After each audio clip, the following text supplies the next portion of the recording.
Location बता, location बता बहन।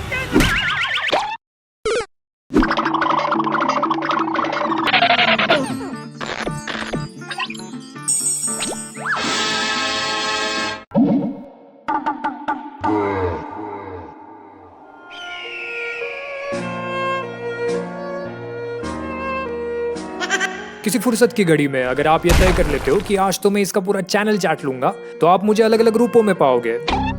कभी मैं आपको जादू करते हुए मिलूंगा, तो कभी ड्राइंग, तो कभी कुछ DIY, तो कभी कॉमेडी, तो कभी एक्टिंग, तो कभी यापिंग, तो कभी ब्लॉगिंग, तो कभी एनिमेशन। ये सब कुछ देखकर शायद आप कहो, लगता है भाई ने सारी चीजें ट्राई करी और जिस पर ज्यादा व्यूज आए वो बनाते गया। नहीं, ऐसा नहीं है। बात यह है कि मुझे अलग अलग चीजों पर हाथ आजमाना पसंद है। बाद में हुआ यूं कि जिंदगी में आया कैमरा, गांव में साइबर कैफे और वहीं से मुलाकात हुई यूट्यूब से। हरि भाऊ बोला काय म्हणताय? बसा बसा बसा। मैं बहुत सालों से वीडियोस बना रहा हूँ। मुझे वीडियोस बनाते हुए लगभग 12-13 साल हो चुके हैं, लेकिन इतने सारे वीडियोस बनाने के बावजूद भी मुझे कुछ खास व्यूज नहीं मिले। और व्यूज मिलेंगे भी कैसे?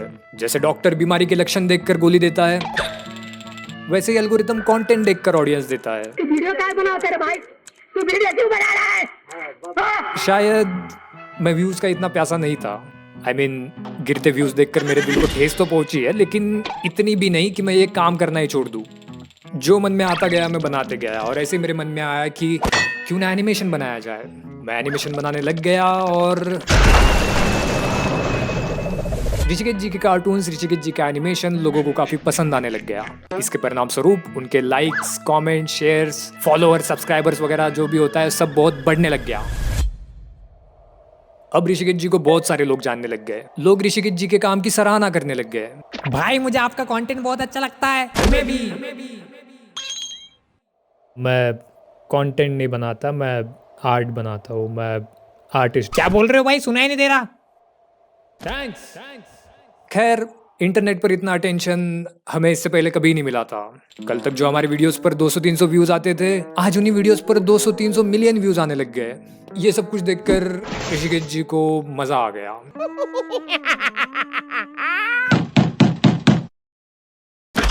अब मजा तो आ गया, लेकिन मजे के साथ साथ कोई और भी आ गया। ऋषिकेश, तुम्हारा कल का वीडियो कैसा चला? काफी खराब चला सर, इतना कुछ अच्छा परफॉर्म नहीं किया। अच्छा, कितने व्यूज आए? 1 लाख। पिछले कुछ हफ्तों से ऋषिकेश जी की हर मॉर्निंग गुड मॉर्निंग हो रही थी। रोज की तरह आज भी वो नहाने गए, लेकिन उन्होंने पाया कि ये साबुन तो अपना शरीर त्यागना चाहता है। पर कोई बात नहीं, क्योंकि उन्होंने कुछ दिनों पहले ही एक नया साबुन खरीद रखा है। ऋषिकेश जी नए साबुन को बाहर निकाल ही रहे थे, तभी क्या हुआ? इसके साथ एक साबुन फ्री है। अरे वाह! लेकिन मुझे तो कोई फ्री साबुन नहीं मिला।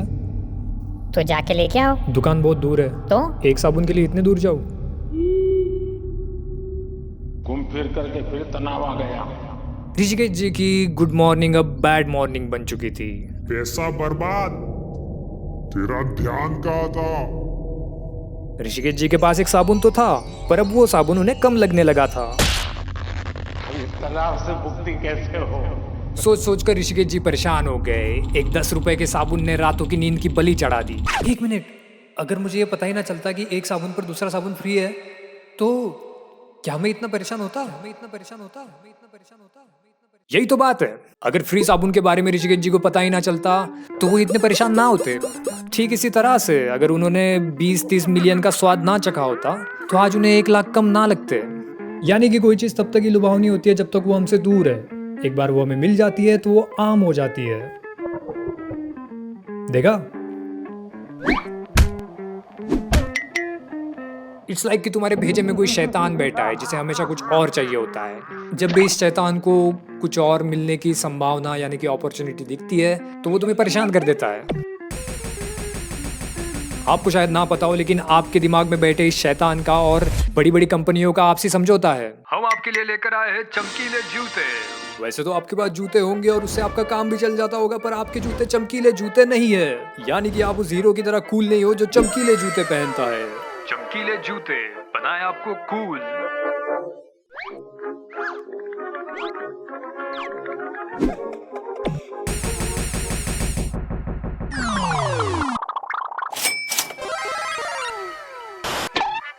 हम आपके लिए लेकर आए हैं और भी ज्यादा चमकीले जूते। वैसे तो आपके पास चमकीले जूते होंगे और उससे आपका काम भी चल जाता होगा, पर आपके जूते और भी ज्यादा चमकीले जूते नहीं है। यानी कि आप उस हीरो की तरह कूल नहीं हो जो और भी ज्यादा चमकीले जूते पहनता है। और भी ज्यादा चमकीले जूते बनाए आपको और भी ज्यादा कूल।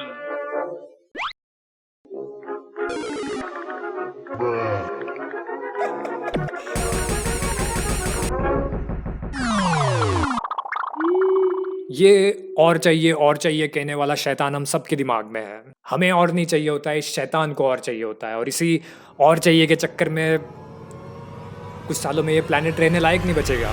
बधाई हो। लेकिन मेरे पापा तो हम सबको मार्स पर ले जाएंगे, है ना पापा? मैं आपका पापा नहीं हूँ। लेकिन मैं आपको अपना पापा मानता हूँ। हाँ हाँ ठीक है। क्या आप मार्स पर जाने वाले पहले इंसान बनना चाहोगे? हाँ चलो फिर। चलो। पैसे? इन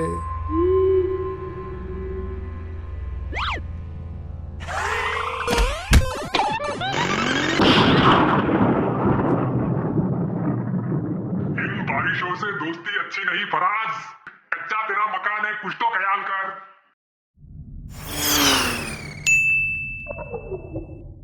लेकिन अब ऋषिकेश जी को इस शैतान के बारे में पता चल चुका है, तो अभी वो उसको थोड़ा लाइन पे ला सकते हैं। मुझे लगता है कि अगर ये चढ़ते उतरते व्यूज के बीच में अगर मुझे खुद को शांत रखना है, तो मुझे ना सिर्फ अपने वीडियोस के प्रति बल्कि अपने लाइफ के प्रति भी अपना रवैया बदलना चाहिए। कैसे बदलना चाहिए? वो ऐसे बदलना चाहिए कि पूरी शिद्दत से मन लगाकर एक कार्टून बनाओ, उसे अपलोड करो और उसे भूल जाओ। अब उस पर ज्यादा व्यूज आए तो ठीक, ना आए तो ठीक। संघर्ष पथ पर जो भी मिले, ये भी सही वो भी सही।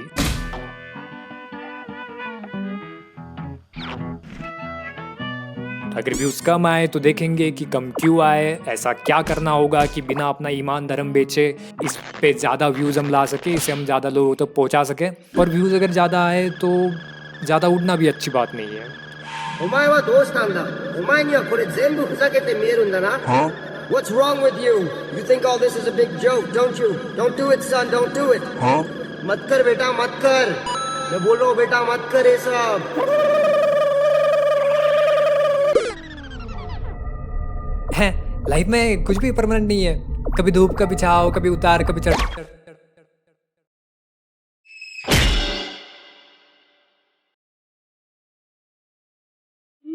इन्हें जब सुख मिला तभी उड़ने लग गए, और जब सुख चला गया तो समझदारी वाली बातें करने लग गए।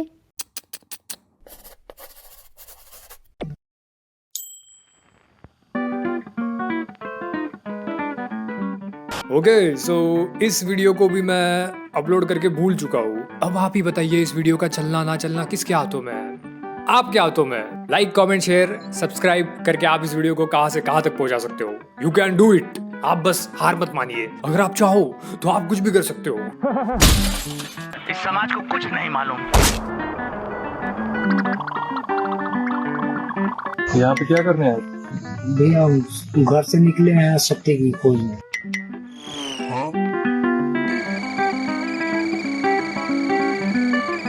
वैसे आप लोग मुझे चैनल के मेंबर बनकर भी सपोर्ट कर सकते हो।